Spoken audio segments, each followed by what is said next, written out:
Me encuentro ante Menga, el mayor dolmen prehistórico del mundo. Contemplarlo produce asombro, fascinación, pero más allá de esta espectacularidad, Arqueomanía quiere conocer quiénes lo levantaron, qué técnica usaron y sobre todo para qué lo erigieron. Acompáñenos a este fantástico viaje a los arcanos, al secreto del megalitismo.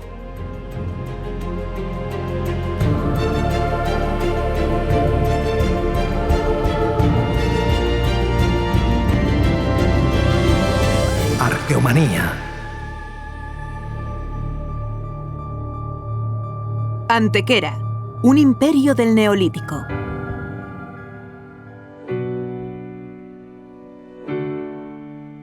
En 2016, en Estambul, la UNESCO reconoció al sitio de los dólmenes de Antequera como Patrimonio de la Humanidad. Y lo hizo por su paisaje, por la vinculación de sus megalitos colosales a otros hitos del entorno como la Peña de los Enamorados o la Sierra del Torcal. En el Tolos del Romeral se han desarrollado labores de regresión hacia el paisaje original. Su túmulo se contempla ahora en todo su esplendor.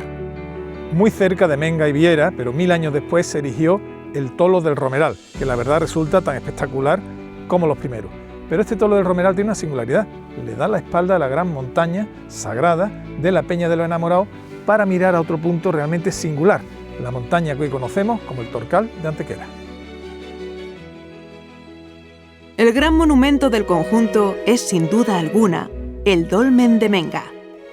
Cuando el célebre arquitecto Le Corbusier lo visitó durante la década de 1930, firmó en el libro de honor ofreciendo sus palabras a los ancestros arquitectos. Reivindicaba así el talento y el esfuerzo humanos que hicieron posible el templo. En los dólmenes realmente es muy importante la orientación, ¿no? Define el dolmen. Y más concretamente la necrópolis de Antequera, en donde de tres grandes monumentos megalíticos, solo uno, el de Viera, cumple con el canon de esos 4000 monumentos investigados por el profesor Michael Hosking, de orientar su eje, su mirada, hacia la salida del sol, hacia los equinoccios o hacia los solsticios. Los otros dos de Antequera tienen orientaciones a objetivos terrestres. Menga al perfil humano que tiene justo enfrente, a la Peña de los Enamorados, y el Tolo del Romeral, que tiene una orientación sur, dirige su mirada hacia ese paraje mágico que es el Torcal de Antequera, de donde procedían las primeras comunidades agricultoras, pastoras y artesanas. Tuvo una importancia capital el Cerro del Marimacho, que es un cerro natural de arenisca, igual que el sitio donde se asienta esta gran construcción, y la altitud de aquel cerro y la propia forma en la que ellos imitan y alcanzan los 500 metros sobre el nivel del mar que tiene aquel cerro natural. O sea, es un punto de referencia clave. Pero claro, un dolmen en el fondo es un monumento funerario para honrar a los muertos. ¿Qué relación tiene, por tanto, ese juego de orientación con los muertos que lo habitan? En el año 2017 llevamos a cabo una investigación en el conjunto arqueológico reconstruyendo con materiales efímeros el túmulo que está destruido desde la antigüedad, desde época romana.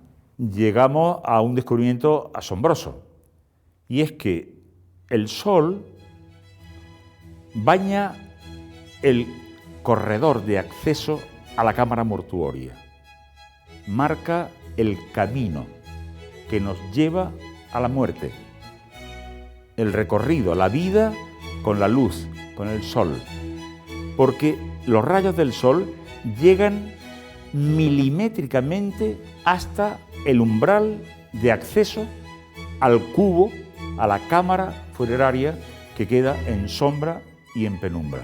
La luz, el camino de vida, el reino de las penumbras, el reino de los muertos. Exacto. En el proyecto arquitectónico del Gran Tolo del Romeral tenía un problema técnico, y era que la camarita estaba levemente desviada hacia la izquierda. O sea, no estaba en el eje del monumento, y pensábamos que era un error. Y sin embargo, ahora se confirma que los constructores de aquel monumento, que es 1000 años posterior a estos dos, seguían con la misma intención de dejar los restos de los ancestros en la sombra y en la penumbra. Y la vida, el camino, el recorrido que nos lleva a la cámara mortuoria, la luz. Los grandes megalitos no han tenido siempre el mismo aspecto que poseen en la actualidad. El dolmen de Menga tendría un atrio, que hoy no se puede ver porque está erosionado, que lo haría aún más monumental. ¿Tú crees que la ciencia nos permitiría reconstruirlo para poder disfrutarlo en toda su grandeza? Sí, realmente conocemos su conformación, gracias a las investigaciones llevadas a cabo en los 80 y 90 por la Universidad de Málaga y en 2005 por la de Granada. Pues vamos a ser testigos de un auténtico prodigio. El atrio vuelve a renacer.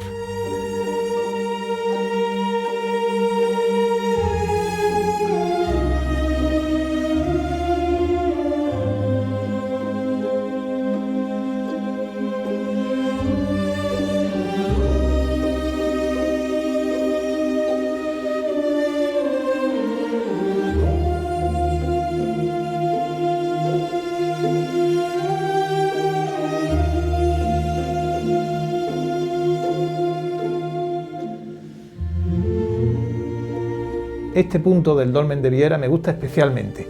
Aquí se marca el límite entre el corredor y la cámara sepulcral, separado por este pórtico perfectamente tallado. Tanto Menga como Viera tienen la friolera de alrededor de 6.000 años de antigüedad. Es una profundidad en el tiempo que produce vértigo. Si nos retrotraemos a aquel entonces, nos encontraremos sociedades neolíticas y la pregunta está servida. ¿Cómo demonios pudieron erigir estas obras colosales, moviendo piedras gigantescas, reutilizando estelas? Creo que merece la pena que nos detengamos para tratar de comprender sus formidables técnicas constructivas.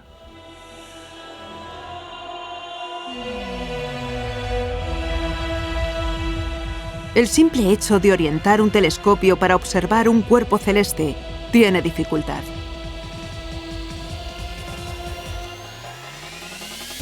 Hay que pensar que los constructores de los grandes megalitos de Antequera, que situaron sus grandes monumentos mirando a hitos del paisaje y a los solsticios, tenían un conocimiento astronómico y matemático elevado. Michael Hoskin se ha preocupado de censar la orientación de todos los grandes conjuntos megalíticos del Mediterráneo, incluyendo Baleares, Córcega, Cerdeña y el sur peninsular. En la Universidad de Sevilla, en su departamento de prehistoria, se estudian algunos de los materiales obtenidos en las excavaciones del dolmen de Menga durante los últimos años. Leonardo García San Juan, catedrático de prehistoria, nos da algunas claves. Este conjunto de piezas proceden de la excavación realizada por la Universidad de Granada en el dolmen de Menga entre finales de 2005 y principios de 2006. Son lo que denominamos herramientas macrolíticas, en general elaboradas en este caso sobre ofitas, que son unas rocas volcánicas muy duras. Aquí tenemos muchas mazas, martillos empleados en el trabajo de cantería y de elaboración de los ortostatos, de las cobijas y de los pilares del dolmen de Menga. Concretamente, esta pieza que tengo en la mano es una maza enorme que está fracturada por varios sitios, que originalmente podía haber tenido pues prácticamente un tercio más de tamaño. Está muy rota con varias fracturas por los lados debido a fuertes impactos y que tiene una acanaladura central que servía para enmangarla con un enmangue de madera y de correas y posiblemente algún tipo de adherente muy potente, porque esta es una pieza evidentemente para trabajo intensivo y golpes fuertes. Y esto es un buen ejemplo del tipo de herramienta, como digo, empleada en la cantería que da lugar a la construcción del dolmen de Menga. Estas piezas proceden tanto del túmulo como del entorno como del pozo del dolmen. Nos ilustran el tipo de actividad que había en el cerro donde se construyó el dolmen de Menga antes de que se construyera el dolmen de Menga. Es posible que en el cerro de Menga hubiera un pequeño asentamiento antes de que se construyese el dolmen. Y esto es bastante generalizado en el Neolítico europeo.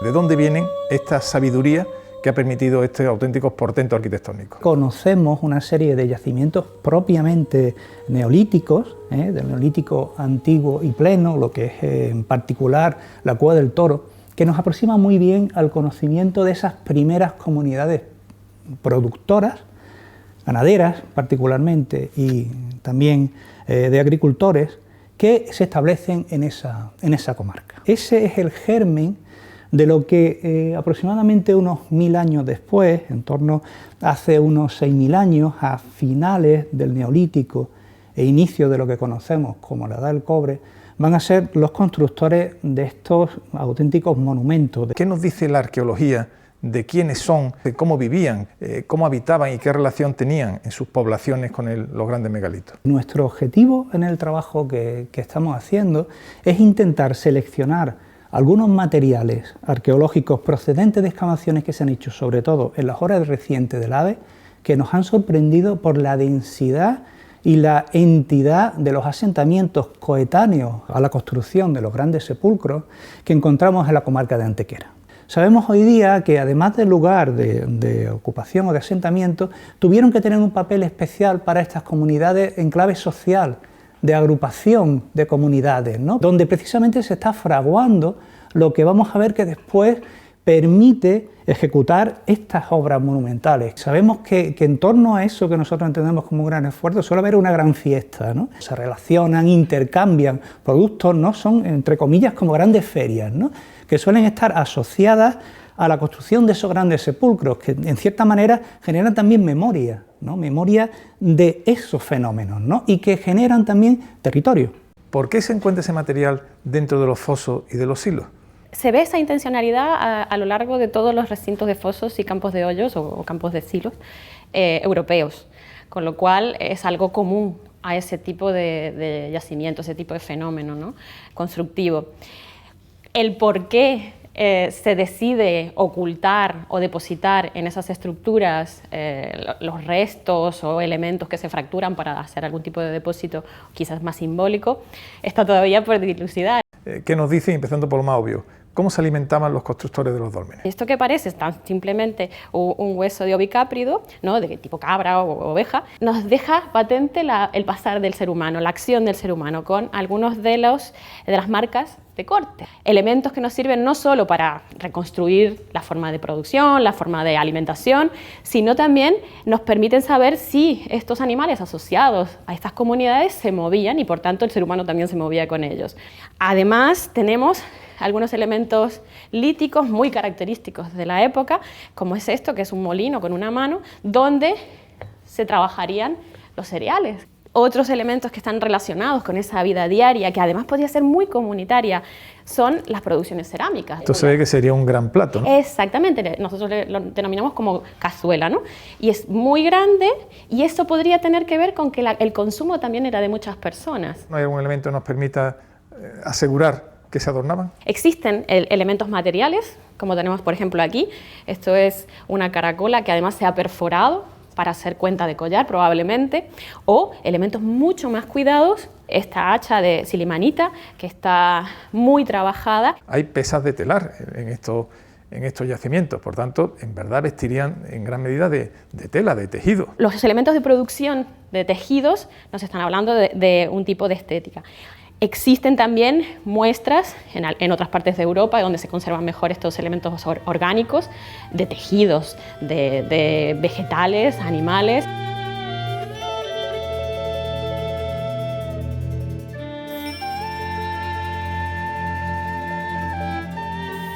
La Cámara de Menga se enriquece con este gran pozo que aún hace más monumental este gran espacio sagrado de la prehistoria. Y cuando veo el pozo, las grandes piedras, la complejidad de su construcción, claro, la pregunta que uno se hace es ¿quiénes lo construyeron? Para comprender bien el sentido y utilidad del Pozo de Menga, hemos viajado a Cerdeña. Allí, varios de estos pozos prehistóricos pueden ser paralelismos válidos para Menga. Acabo de salir del templo Pozo de Santa Cristina y lo hago emocionado y sobrecogido. Emocionado por percibir el eco de lo sagrado, la piedra, el agua, la madre tierra que te acoge en su seno, y sobrecogido por su arquitectura. Es una arquitectura de una geometría perfecta y casi imposible que evocan a pura arquitectura de vanguardia. No parece que estemos en un monumento prehistórico, sino un monumento futurista de hoy en día. Y es que los maestros de la Edad del Bronce, de hace 3.500 años, supieron crear una arquitectura que hoy, en pleno siglo XXI, aún nos emociona y sobrecoge.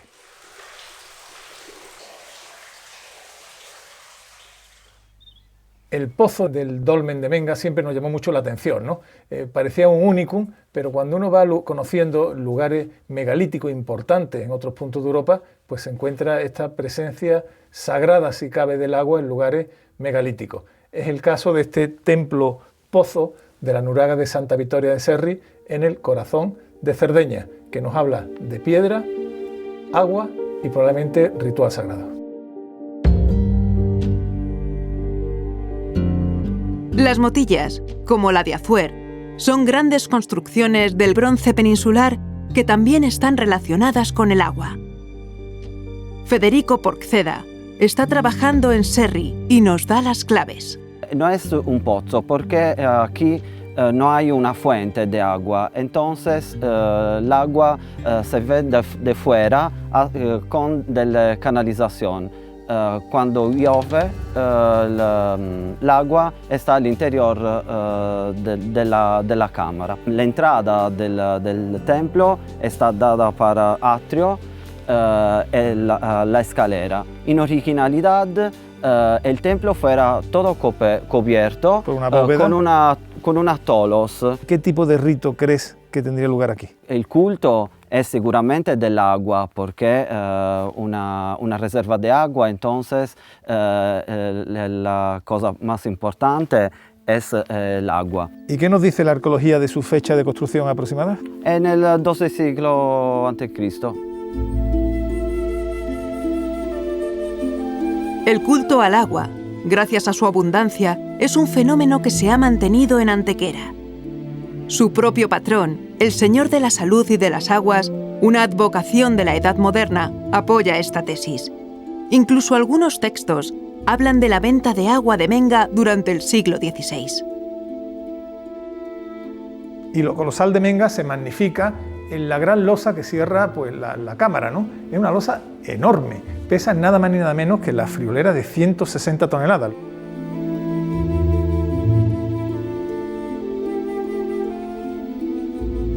Una investigación reciente publicada confirma que las grandes piedras azules del célebre yacimiento de Stonehenge, en Gran Bretaña, fueron trasladadas desde un lugar lejano.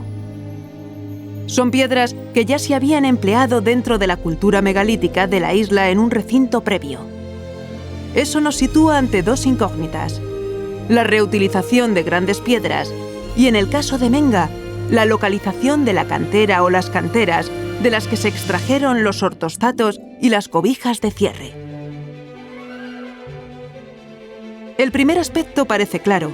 La reutilización de grandes piedras y su traslado a otros lugares era un fenómeno frecuente en la prehistoria, como se comprueba en el Dolmen de Soto o en el Tolos de Montelirio, por citar casos cercanos a Menga.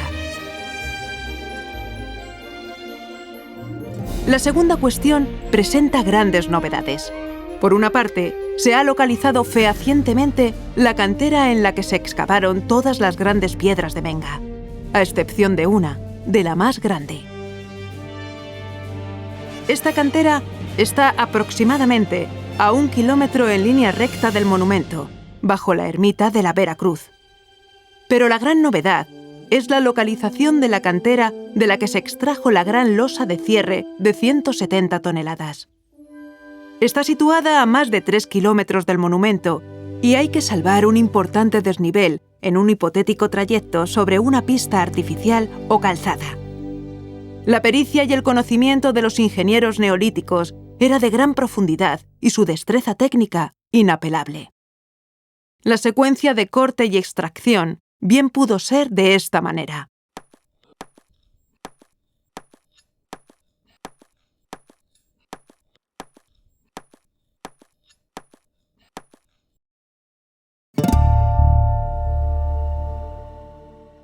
Los grandes megalitos de Antequera eran el centro de un territorio, el vórtice de una cultura de gran dimensión.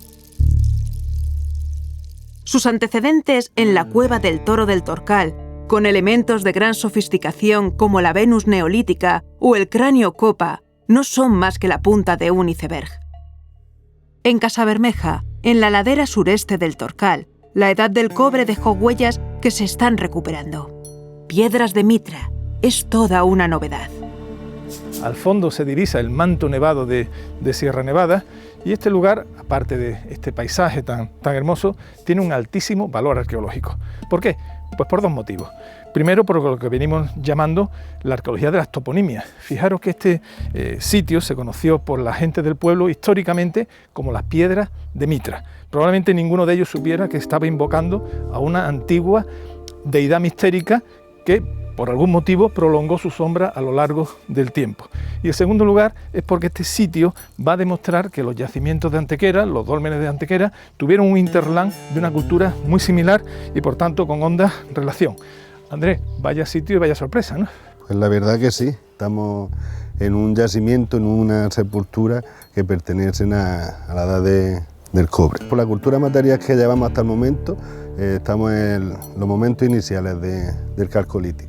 Estaríamos hablando, por tanto, hace unos 5.000 y pico años, en torno a los 5.000 años, entre la construcción de Menga y la construcción del Romeral. Habéis empezado a excavar la covacha y ¿qué ha aparecido? Las distintas cavidades que presenta en la roca están acondicionadas con muretes, acondicionando el espacio para utilizarlo como sepulcro. Hemos encontrado un hacha de cobre, digamos, que ya nos está indicando, ¿no?, la cierta jerarquía que podían tener estas sociedades. Tenemos argumentos en las distintas edades que puede haber más enterramientos, que tengamos aquí una necrópolis de este periodo. Si hay un lugar que prometía grandes novedades y desde luego no ha defraudado, es la Peña de los Enamorados. Hasta este verano se pensaba que era un campo de menires, una instalación previa a Menga, cuyo atrio se orienta hacia el gran antropomorfo. Lo que parece más plausible es que si aquí hay un lugar de elevada significación simbólica y religiosa antes de la construcción de Menga, tenga asociación con algunos de estos bloques de piedra y que algunos de estos bloques de piedra hayan sido el foco de una actividad ritual, es decir, podrían haber sido piedras levantadas o menires. Este año ha comenzado la excavación con resultados prometedores. Llevabas años diciendo que aquí en este sitio absolutamente privilegiado, debajo de la gran Peña de los Enamorados, existía un dolmen. El dolmen acaba de aparecer. Ha sido un momento muy especial. Teníamos la sospecha de que era posible que aquí hubiese un pequeño monumento megalítico. Los primeros días teníamos bastante incertidumbre. Cuando a los 3 días pues aparecieron los primeros restos humanos, fue una emoción bastante especial por lo que representa encontrar una estructura megalítica aquí, en este lugar, pero también por el conjunto megalítico que preside esta región y que domina esta región en Antequera, que es tan importante. Y también había una sorpresa que nos aguardaba en la entrada, ¿no? Hay claramente una disposición, que es la entrada a la estructura, orientada hacia el este, con una posible puerta, que sería esta losa que está aquí delante, y detrás de la losa y entre los dos ortostatos que delimitan la entrada, pues descubrimos una pieza que es un betilo.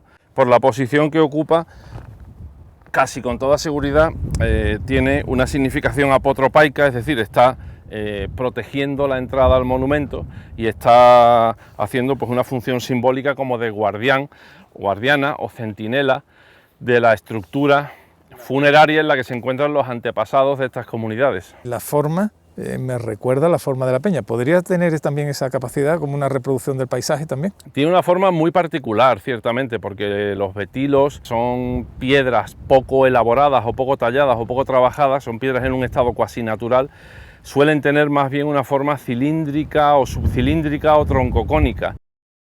A medida que se avanza, la complejidad aumenta. Ha aparecido unas estructuras de piedra que parecen compartimentar la zona interna de la cámara funeraria.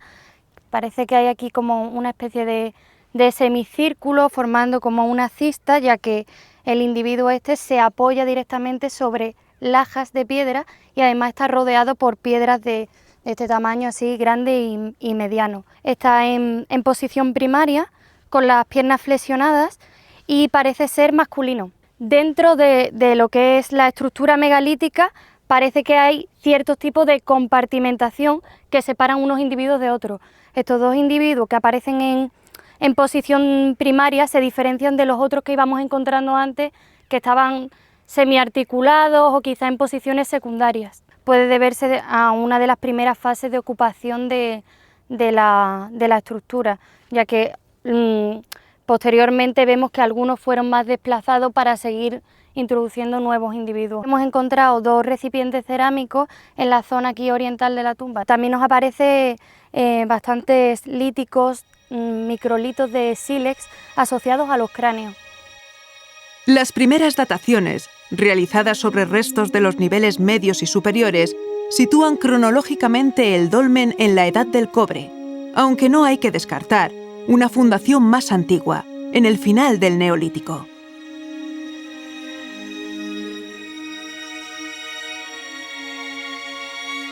El conjunto de las tierras de Antequera está generando un bagaje arqueológico que aumenta a un ritmo muy alto. Para ello, este mismo año se va a inaugurar el Museo del Sitio de los Dólmenes de Antequera, un nuevo equipamiento cultural de gran calado. Aurora, es tan descomunal este dolmen que no parece obra humana, ¿no? Yo me figuro en la antigüedad, esto dirían que es obra de gigantes o de dioses. Sí, efectivamente llamaba muchísimo la atención por la escala del espacio, por la propia ubicación, y de hecho el obispo de Málaga en 1530 autorizó la construcción de un oratorio cristiano aquí muy cerca de la cueva, quizás con objetivo de resacralizarla. Pero esa visión fue cambiando con el tiempo, ¿no? Sí, ya hay una visión más científica a mediados del 19 con Rafael Millana, que es un arquitecto malagueño, que viene aquí a hacer su proyecto, pero pasa por la cueva de Menga, la dibuja, la estudia, y él llega a la idea de que esto es un verdadero templo druida.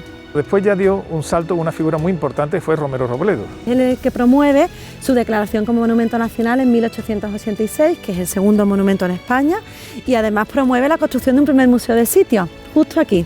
Aquí va a poner el museo, justo en la puerta del dolmen. Sí, era un pequeño espacio de 150 metros cuadrados, era un proyecto de casa para el guarda. El descubrimiento posterior en 1903 de Viera y Romeral nos hace comprender esto como un auténtico espacio prehistórico, y por supuesto la ubicación que menos intercepta esas visiones cruzadas es aquí en el Llano de Rojas. ¿Nos enseña el museo? Claro que sí.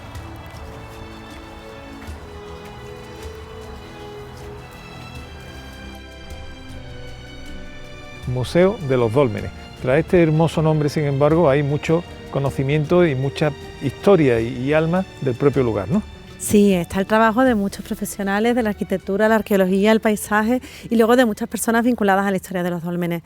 Nos gusta hablar de que es un museo de sitio, porque es un museo que está vinculado precisamente a explicar y a complementar la visita al yacimiento, que es lo importante de este lugar.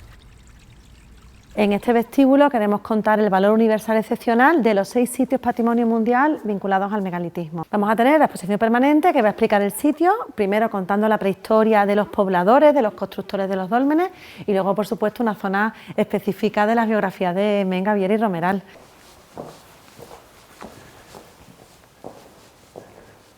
¡Wow! ¡Qué vista! No lo esperabas, ¿eh? No. Es la misma vista de Menga, es decir, está orientado perfectamente al gran icono, al gran símbolo de Andalucía, que es la Peña de los Enamorados. Hemos querido que el museo precisamente complementa la visita al yacimiento, y el edificio, pues en cierta manera también recupera esas claves para que siempre haya vínculo entre las colecciones que aquí se van a exponer con el sitio del que proceden. Es la idea, ¿no? El megalitismo no solamente son grandes piedras, lo hemos repetido mucho, sino el diálogo con el paisaje, y ahora mismo estamos viendo lo que se vería desde el interior de Menga. Absolutamente. No podemos encontrar un cuadro más hermoso, ¿eh? A medida que pasan los años y se perfeccionan los resultados de la investigación científica, la sociedad que fue capaz de producir los grandes megalitos de Antequera empieza a mostrar su verdadera dimensión.